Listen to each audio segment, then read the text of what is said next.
Thank you all for coming out tonight. I heard traffic was pretty bad, so appreciate it. I'm Eric Keplinger. I am the Chief Preparator here at MOCA GA, and welcome to tonight's Artist Talk featuring MOCA GA's 2024-2025 Working Artist Project Fellow, Corrine Colarusso. I had the honor of working with her with this exhibition and helping install and light and get everything exactly how she wanted it.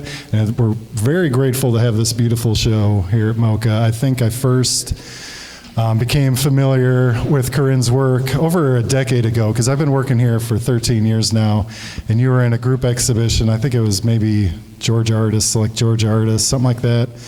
A while back, and I've always been really struck by the form invention and color and abstract landscape in your work, and I'm happy I get to introduce you for this artist talk. So let me go in. Corrine Colarusso was born in Boston, Massachusetts. She received her BFA at the University of Massachusetts Amherst, was a fellow at Yale Norfolk Summer School of Art and Music, and received her MFA at the Tyler School of Art in Philadelphia. In 1975, she moved here to Atlanta to teach at the Atlanta College of Art, which is now SCAD, where she became a tenured associate professor from 1975 until 1996. In addition to many ways she contributed to the college, she created the Visiting Artist Program and served as head of the painting department for several years during her tenure. She has been the recipient of several grants and awards, including a Guggenheim Fellowship, a National Endowment Grant, and a Fulbright Hayes Research and Travel Grant to India and Nepal.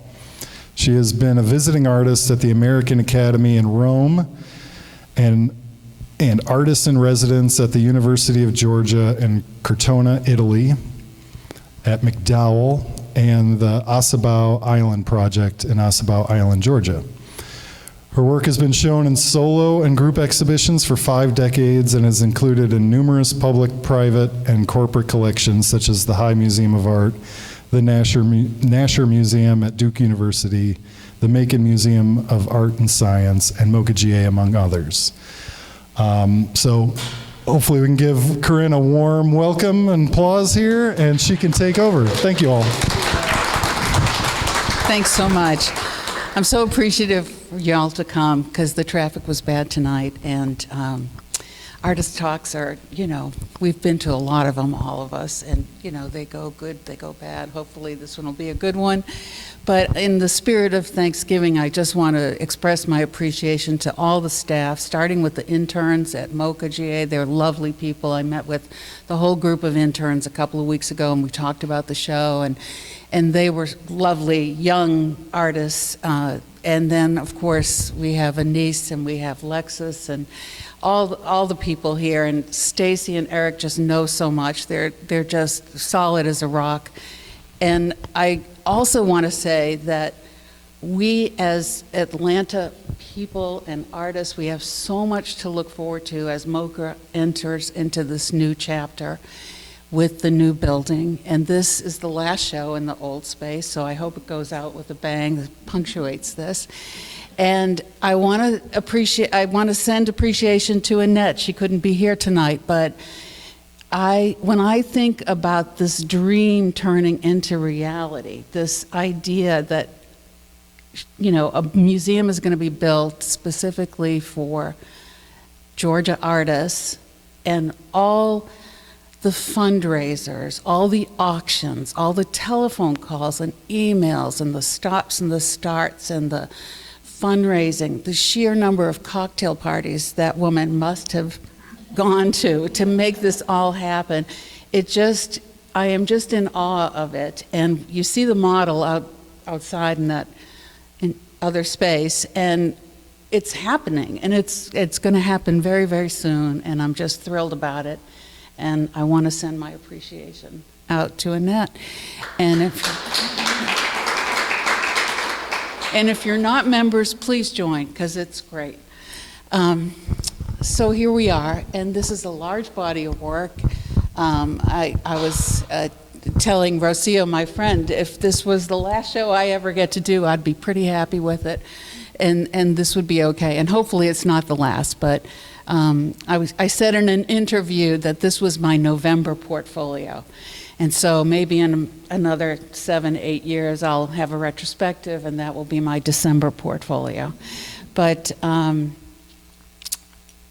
Runaway Universe, what does it conjure up to you, what it conjures up to me?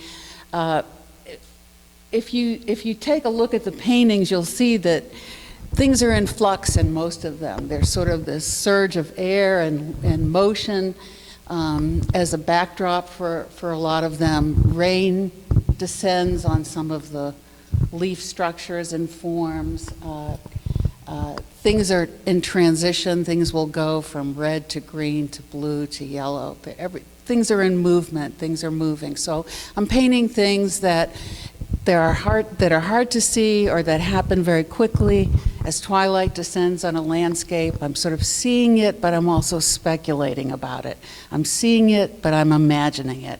And that's where these paintings come from, that you have a toehold in some observation, some direct observation, and then you speculate about what that really should look like visually.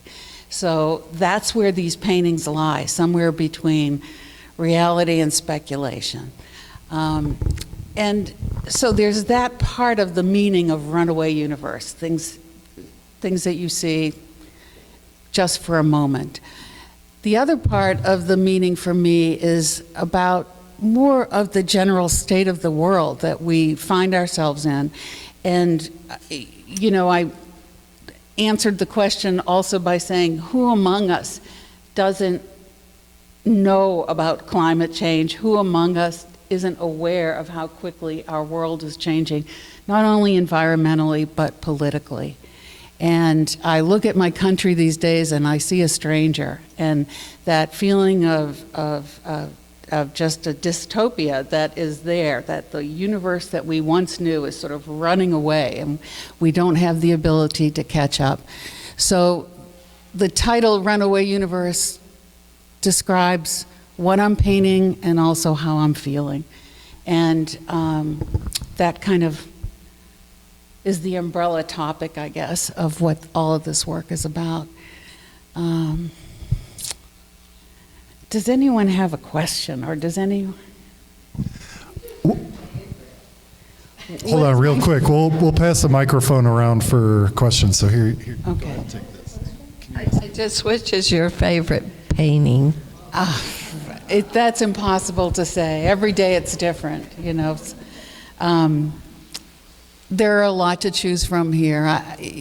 There are a couple that I particularly like. I guess Tower of Reeds and Air is one of my favorite. Mirage is one of my favorite. Parasol Unit is one of my favorite. But they all, you know, the paintings that's your favorite is the one you're working on right then and there. You know, it's just, that's the one. You know, that's the puzzle. Or, but. Do you finish one before you start another, or you work? Not always, but not always. I mean, a painting has, you know, if I'm struggling with a painting and things are not coming together as I would like, you have to put it aside for a while and you shift your attention somewhere else, and that can then trigger an idea or some impetus to get back to that painting that wasn't, you know. But the thing about the big paintings that's important to know is once I start a big painting, I mean, it really is like going out to sea. You know, I have to stick with it. I can't, you know, and this is something that I learned early on when my kids were little and I didn't have as much time to paint as I do now. You know, I'd be going to the studio at night and I didn't have time to mess around. I only had a couple of hours. So what I learned to do then and what I still do now is at the end of the day when the light is changing and I'm not particularly sure of the colors and what decisions I'm making, I will stop, but I will leave notes to myself with painter's tape, like that blue tape that comes off. And I write, you know, make this redder, or turn this, you know, make this turn, so that the next day when I come back in, it's like, oh yeah, I know where I was. You know, it's like a time compression tool, you know, so that you don't have to mess around the studio and stuff, you know. I know this is a question that people Oh, every painting is different. And it's, I'll give you the answer that Philip Guston gave at a talk I was at back in the 70s. And someone was asking it in a more aggressive tone because his early abstract expressionist paintings were the ones that people loved. And then when he started shifting and making his other kind of paintings, people were sort of like a little bit negative towards that group of paintings. And so they asked him, and he says, well, 30 minutes or 30 years, depending on how you want to look at it, And so that's sort of my answer. It's just, sometimes you get a gift, and sometimes, once in a blue moon, once every 2 years, you walk into the studio, and there is a painting that almost paints itself. And those are rare experiences, but they do happen. And those paintings you love, you just go, oh my God, something is happening and I'm just barely here, But most of the time, it's not like that. Yeah, go ahead. Okay, as an artist and then as an educator, how did you balance off your time, number one? And number two, when working, are you working from sketches or you go straight to canvas? I go straight to canvas. I don't draw on the canvas. You won't see a pencil mark or anything on the canvas.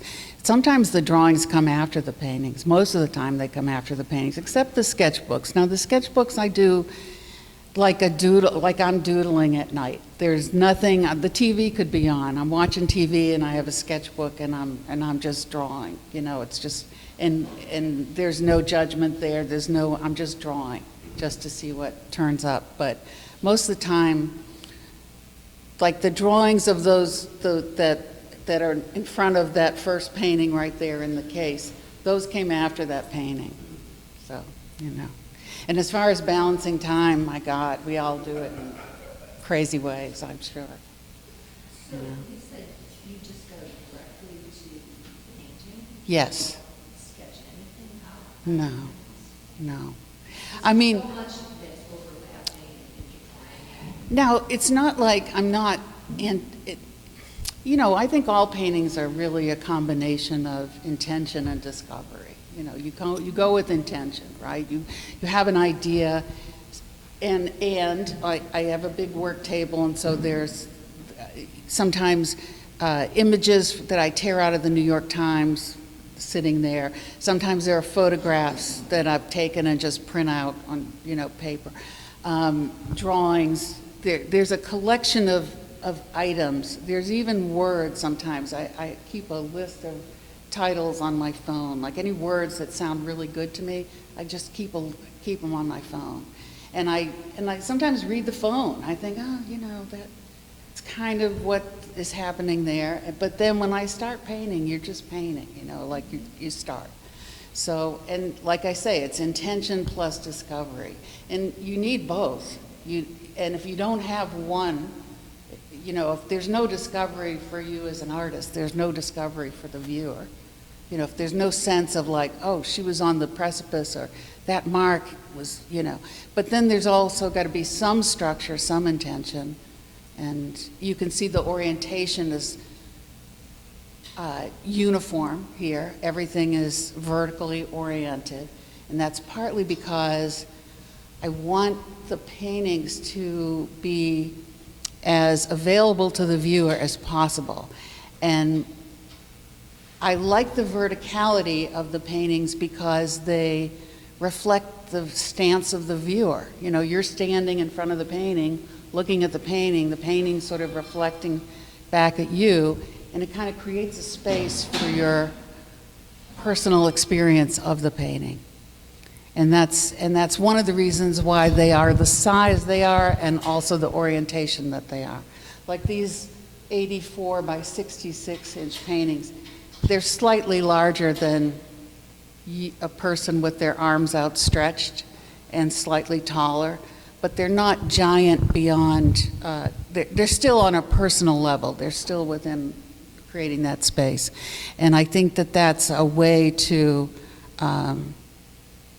communicate with the viewer in a more in a more engaged sort of way. I mean, I don't know if that's true. That's what I think. That's what that's. Garcia. Corrine, I love the title of the show. Yeah. And if you did reference some difficult things, yet there seems to be a beautiful chaos and there's beauty. So, can you talk about that? It's like, yeah, okay, there's climate change in the planet, and then we're going some changes, which are very difficult. But your paintings really, they have a lot of beauty. I think that's maybe another meaning of the title of Runaway Universe, like I've created these runaway universes for you, for me, you know, to sort of disappear into, and you know, the layering and all of that mark making is, obviously it's something I enjoy doing. I mean, I'm making those marks, you know, and I make a lot of them, but you know, I am creating a runaway universe for myself, you know, and I do like layering, and there's something about activating a canvas from edge to edge that's very important to me. Like painting is the most amazing material. You know, it's so flexible, and it just can be anything and do anything, and dry, thick, pasty, lucid, light. All of the things you can do with paint to me are just remarkable. And so I try to, as a challenge to myself, I mean, I try to employ a variety of approaches in each painting. So, you know, you've got this sort of very thin watercolor surface, and then I slowly build it up. I don't know if I'm answering your question, but, you know. Well, I think that your answer about creating your own universe Yeah, is very evident. yeah. So that. Yeah, and I think the thing about beauty, I mean, you know, I think my work is extremely accessible. It's almost like, you know, when you go to a state park or something, you know, you stand at the beginning and there's a map and there's a sign that says, "You are here," right? And I want my paintings to sort of say, like, you are here, like you are right here in front of this painting, and this painting is going to deliver something to you. And I think that, and I want to deliver it through the material. I don't want to deliver it, I don't want you to you don't need a book to get my paintings. You don't need to read 3 pages of words to get to the painting. I want it to happen in the painting. And I think that the artists I love and love to look at and will travel to go see are artists that do just that. Oh my gosh, name the list. You know, well, right now, if I could be in London, I would be at the Kerry James Marshall show that's at the Royal Academy. If I could be in New York, I would go to the Catherine Bradford show that's up right now. I saw a big show of hers at the Portland Art Museum a couple of years ago, and it was great. It was a great show. I love Cicely Brown's work. Peter Doig, I saw a bunch of his work recently, and I get it. You know, I get why people like his work. You know, and I've seen reproductions up until recently, but there's so many. There's so many. William Kittredge show I saw in Los Angeles at the Broad. It was amazing. It was an amazing show, worth all of the travel and all of that to get to. So, I like work that delivers on its own. You know, that doesn't need me to stand beside it to tell you really, you know, that you can get access to it. But to go back to that, the painting of it is that every inch has got to be activated. Every inch has got to feel like alive and present in the painting for me to feel good about it, for me to feel like it's finished. If it doesn't have that, it doesn't have it. Hasn't achieved liftoff yet. It hasn't achieved a life of its own beside me, you know. So, so that's my approach to painting, and I'm pretty dogged about it in terms of, you know, spending the time that it takes. I mean, what's the rush? What's the rush to make a painting that's sort of not something that you really want to look at? You know, it's kind of nice feeling that way about the work, you know. It just, Miriam? Yeah, so my question kind of goes way back to kind of the tradition of American landscape painting.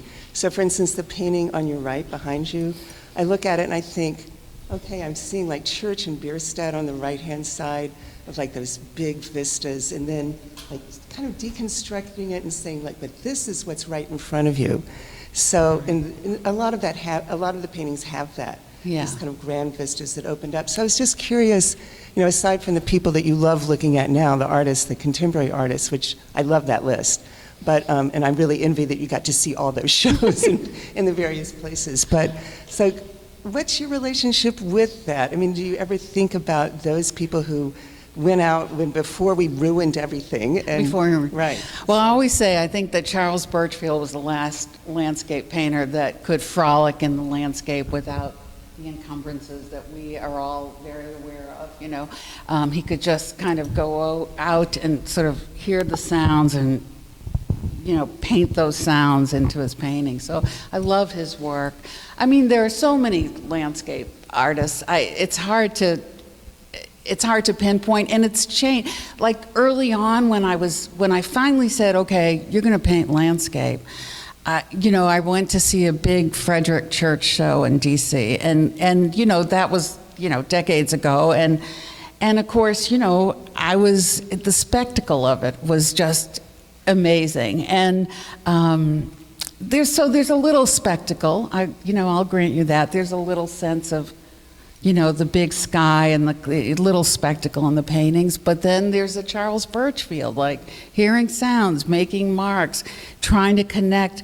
You know, the contemplated line is real. You know, like when you're drawing or looking at something and you're looking at it and your hand is making a mark, what happens is you can't see it, but it is absolutely real. That contemplated line has meaning. It has body. It has a life. And so there's the big, you know, sort of arena where all this can happen. And that's important. If you didn't have the arena, you wouldn't have the experience of looking into the painting as well. So, I don't know. So it's that combination. Yeah, many, many years ago. And I do have one of his original swatches of wallpaper. Yeah, it's like, that's all, just a wallpaper, you know. But you know, there's also, I mean, there's like the pattern and decoration movement. That was a big influence on me. I mean, I remember Robert Zekanich paintings, those giant, billowy, you know, canvases that you know, were 30 feet wide. They were just amazing. And, you know, Eric Aho is a contemporary artist, and he's making some of this billowy landscapes too. And his work is of interest. And anyway.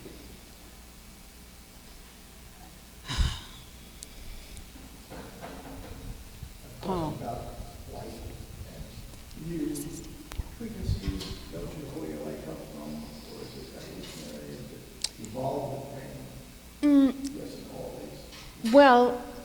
Well, the painting behind you, the one that's called December 21st, and it talks about December daylight. There's a, you know, and I don't do this every year, but I try to make a painting on the shortest day of the year and the longest day of the year. I try to, you know, and so there's something about the shortening days and that twilight, that time of day where I really think it infuses the landscape and changes everything. It changes us, it changes the landscape.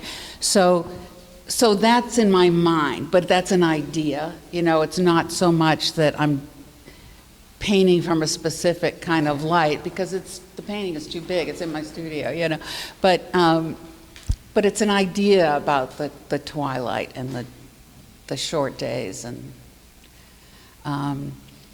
Night is a Field, those two paintings there, Night is a Field and Moonlight Pavilion Divider, obviously those are about night, twilight, what's a pavilion for moonlight? Anything in the landscape, and there you have the reeds and so forth becoming the pavilion, moonlight shines on them. That's an idea, that's enough for me to make a painting, it's just, Night is a Field, I like that painting. That took months and months and months. Sometimes the smaller ones they're way more time consuming than the bigger ones because you have a compressed space and you're trying to fit a complete arc of information in a very small area, and you want it to have all the air and light and vibrancy as the big paintings and detail and all. So they can be they're harder for me than the bigger paintings. They're like short stories. A really good short story gives you a complete, they're tough. Are you painting a specific place in this series? And then do you work from photographs? Do you take a lot of photographs? I do take a lot of photographs. I do go amble through my backyard before I go to the studio. I will travel to see landscape, but I'm not bringing canvases with me generally because I'm traveling. But it's just a composite really of many places. Thank you. I have a technical question. And that is, you use acrylic, and now we're talking use oil. Right. Simply because acrylic dries so quick. And I think, what does she do? Go in and put out 12 colors and work with that? Well,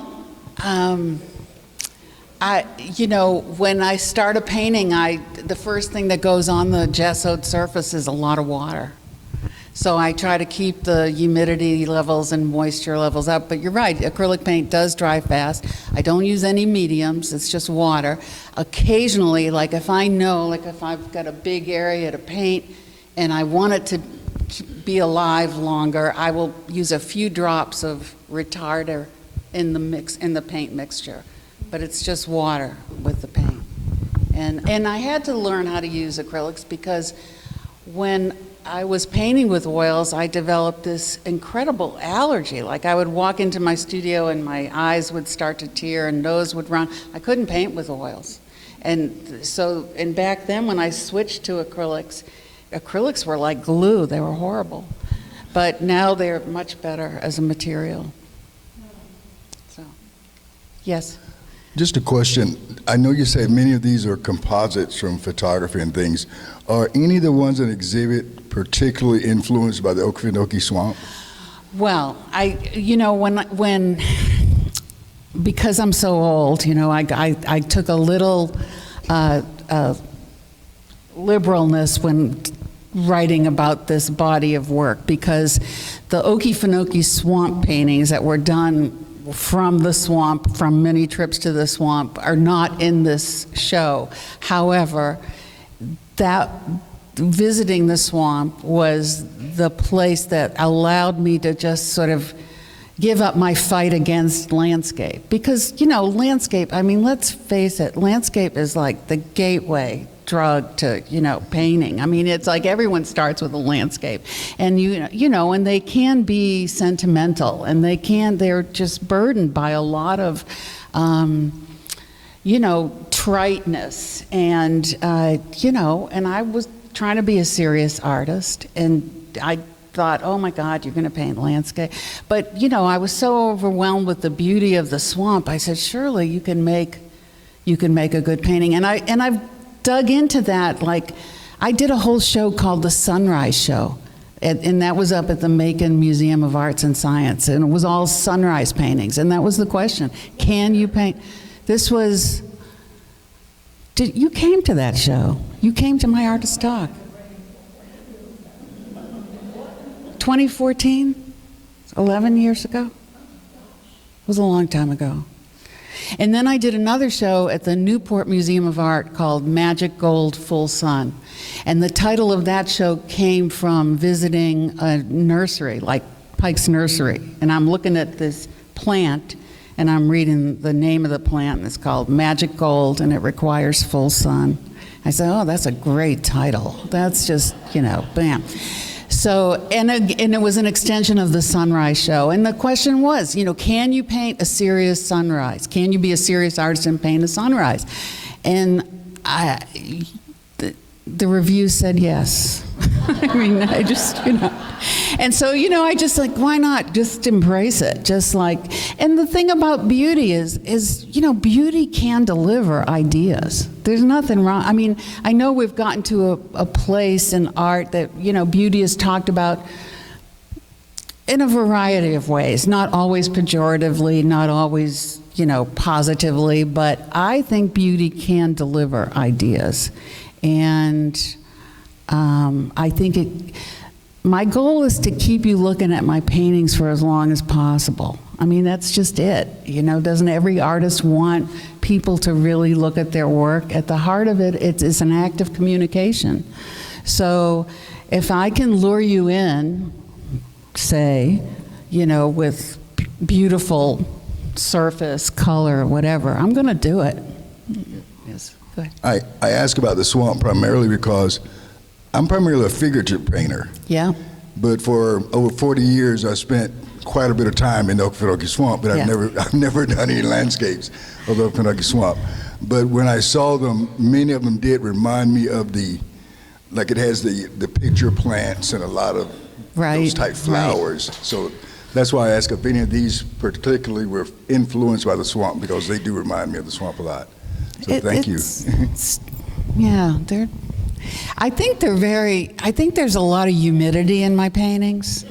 And I think that is one way that they're really tied to the southern landscape. I showed for a while out in Santa Fe, and I had a dealer, and she, my favorite story to tell about Edith Lambert was, she said, Corrine, I can't sell any of your paintings to anyone other than someone from the East Coast.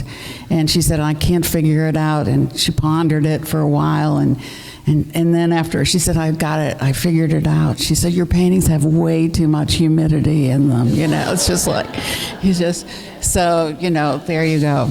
But, so I do think in that sense, they're very southern, they're very, connected. But again, they're their own universe, each one, they're imagined. Yes?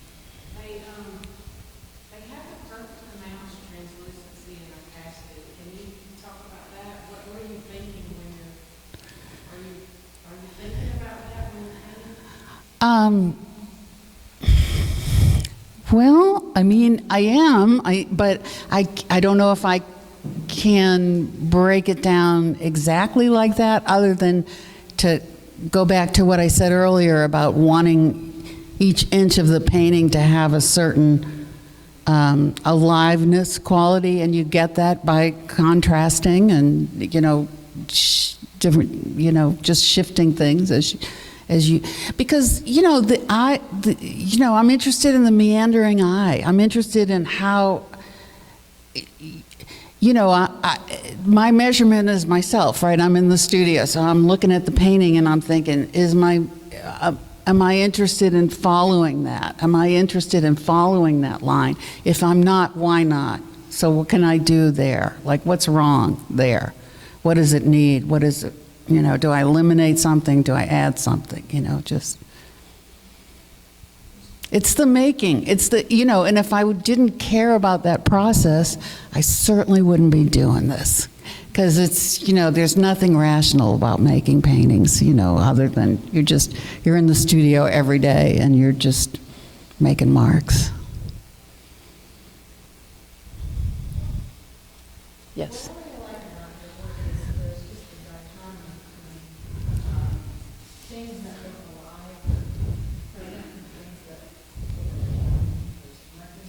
Yeah.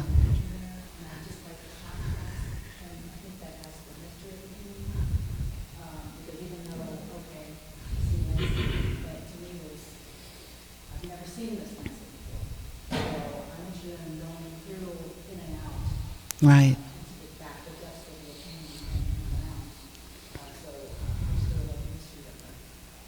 Thank you. Thank you. No, thank you. I appreciate that. One person says, "Oh, I just looked at one of your paintings. I feel like I saw a million paintings." It's like you're just looking at little spaces in between. But I don't know. I just engage with that. Yes.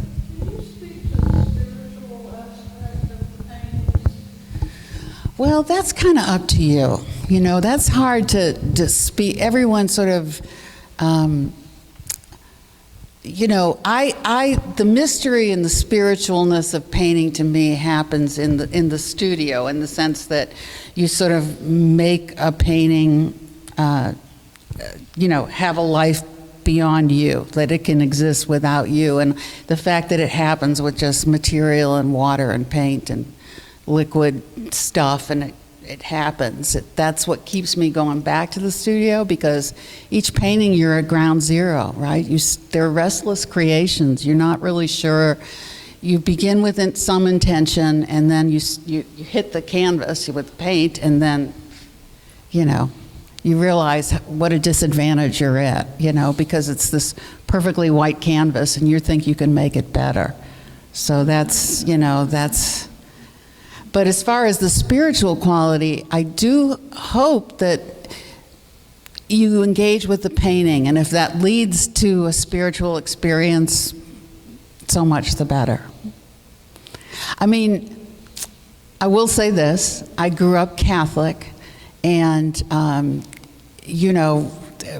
all the novenas you can make, and all the Stations of the Cross you do, and I just loved, I loved being in that environment, the incense, the paintings, the murals, the paintings on the wall, the grottos, the confessional boxes. There was all, there's all that, and I think that's certainly part of who I am, and I guess it comes out in the work somehow.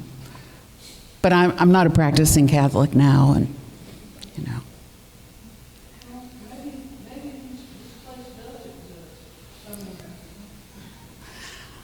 it exists on the canvas. It's right there. Yeah.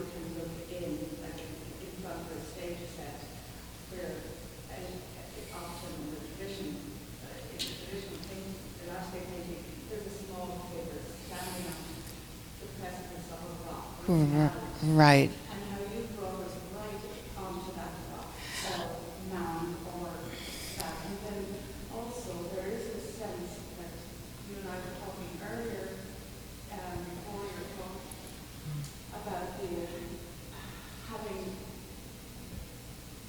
visited the exhibition and earlier on, and then coming back, what was the big effect, and it just felt like these are the mounds.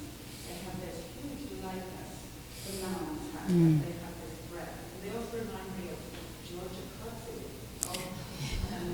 how they disguise and particular form underneath it with their full, When, prior to this body of work, I was, during COVID, the paintings sort of became like shelters. I was doing this mound forms started to materialize, and I realized that they're like shelters. And then the other part of it, if there's two-part titles for a couple of these paintings, like Field Tent, and this was Brightness Falls, and then Field Tent, Yellow Lantern. So the idea of a field tent, where the field is the tent, like that's part of that idea of the mounding. that they're like tents and shelters, and of creating a space for you to, you know, I don't know, engage with the painting. You know, but yeah, the airiness is definitely, I think it's the contrast between those two things that make the painting, you know, work.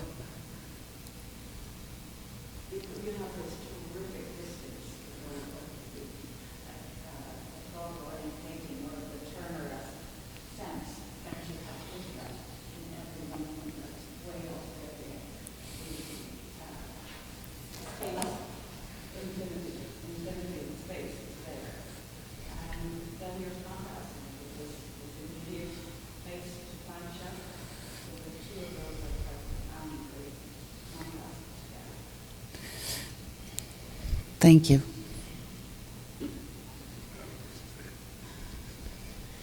You know, there's a show up now at the Tate, and they've done this before. They do the contrast between Turner and Constable. And I saw the last time they did it, and it was about 12 years ago in London. And I came away and said, oh, I'm on Team Constable. You know, I was, you know, I saw a lot of, but I would like to go, but you know, it'd be like, well, I don't know what team I'd be on now. Sometimes the Turners, they're just too, there's no foothold into them, you know. There's the big grandness, but not for me, sometimes not enough of a, I feel that way about lots of people's work, but I won't mention them because, you know, but, you know, I don't know. I was on Team Constable. I don't know what I'd be on now. Yeah, but those two painters, I know what you're talking about. They're very different. Correct. When you think about them. Correct. And Turner's all about atmosphere and this nebulous thing. And Constable's more brooding. So to me, there's just two ways of looking at something. And I'm trying to do both in the paintings, like give you a little lift off, and then at the same time keep you there. So, I don't know. I've looked at a lot of Constable. In fact, last time we were in England, we went to all the places where you painted, which is very interesting. But there is I know what you're saying, but I think it's just two different ways of looking at nature. Sure. Or looking at the sky, or feeling what is going on. But, you know, one's grounded, the other one's all air. Yeah. Yeah.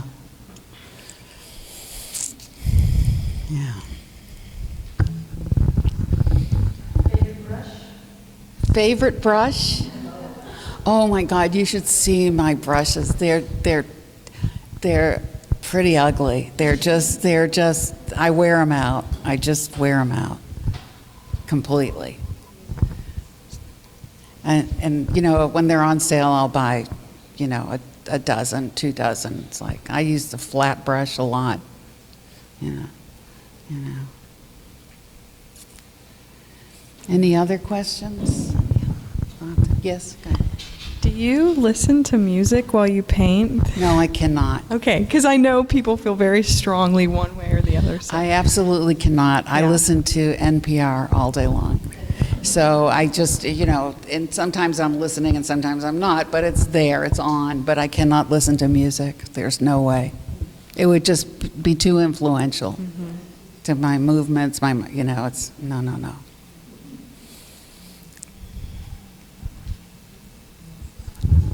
Well, thank you all for coming. I appreciate it. This is great.